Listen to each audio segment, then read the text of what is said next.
dedicated to horror, scary stories, scary videos, and all things creepy.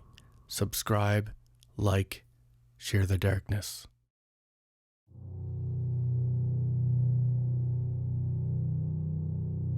Can a painting be cursed? One collection of paintings, known as the Crying Boy series, has been tied to at least 50 mysterious fires, as well as injuries and deaths. But is it more than just an urban legend? Welcome to Curst. This episode is all about the allegedly cursed Crying Boy paintings. If you know of any other cursed paintings, please drop it in the comments below. I'd also be interested in any true scary stories, urban legends, cryptids, hauntings, or anything paranormal you can point me to for a new episode. Thanks in advance. And now on to the story. Fire Station Officer Alan Wilkinsons knew of at least 50 fires where paintings of the Crying Boy was found. In many of these fires, the houses and buildings burned to the ground, but by some form of miracle, or curse, the paintings of the Crying Boy remained intact. They were, in fact, the only things to survive the fires. These paintings refused to burn. The story of the boy depicted in the paintings and the painter himself are about as strange as the urban legend itself. The painter was a Spanish man named Bruno Amado, but signed his paintings with a pseudonym. He used either Giovanni Bragolin or Francois Seville. One day Bruno had been walking the streets when he came across a small boy. He was sad and teary-eyed. He couldn't talk, and Bruno both took pity on him and was inspired at the same time.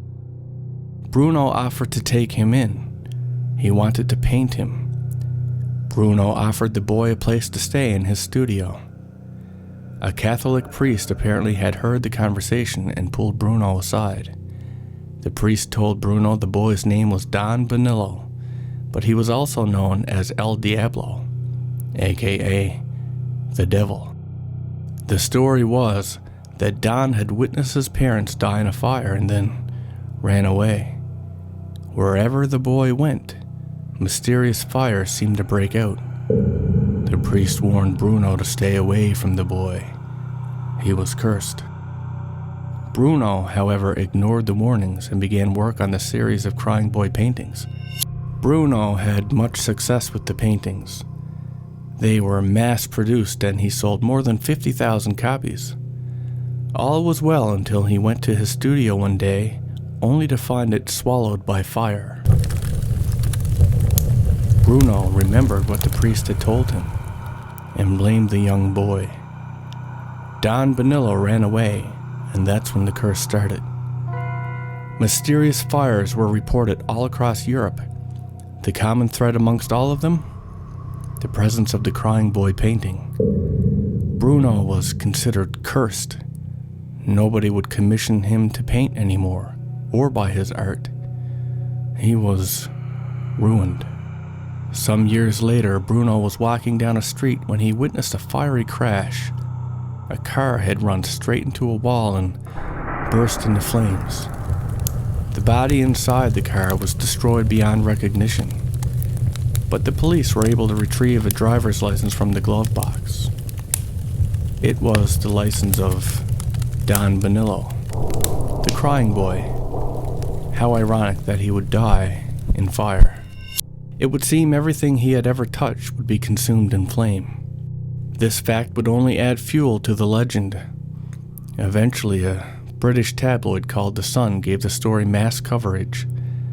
The first story they printed told of a couple, Ron and Mary Hall, whose house burned to the ground. Everything burned, all except their copy of the Crying Boy painting, which hadn't burned at all. Once that story made its rounds, many people wrote into the tabloid with their own stories. Some would speak of destroying the painting, only to find it back up on the wall. Some saw it sway back and forth as if possessed. And many had similar stories of fires where the only thing to survive was the Crying Boy painting.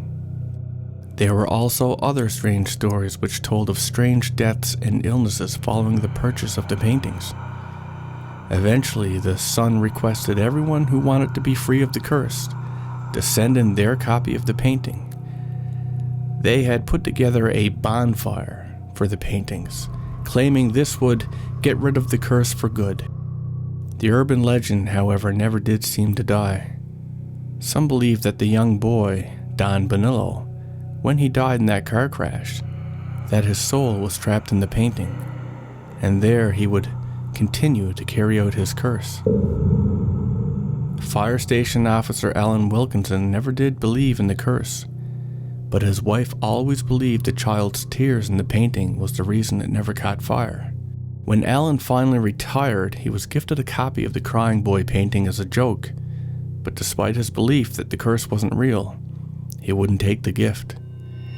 In an effort to dispel the legend, some folks had done testing on the painting and came to the conclusion that a fire-retardant varnish and a hard-to-ignite compression board were likely the reasons the paintings survived the fires. But nobody could explain how or why there were so many fires in places that displayed these paintings. The urban legend had spread to other countries as well. Rodrigo Faria from Brazil said that fear and illness are always associated with these paintings. He also claimed to see all 28 paintings from the Crying Boy series, and he said the paintings were of all dead children, and that they were full of subliminal messages. There was also a rumor that Bruno had made a deal with the devil to sell his paintings. It's hard to say what was true and real with so many sources and conflicting opinions, but the one thing that seems to be factual in all of this is the many fires in places that contained a Crying Boy painting. Knowing that, would you place the painting in your home? If you know of any scary stories, scary videos, or anything creepy you'd like to see covered in the show, please drop it in the comments below. I'm especially interested in your own spooky stories. Thanks in advance, and remember to visit the official site of the show and more at bookofdarkly.com.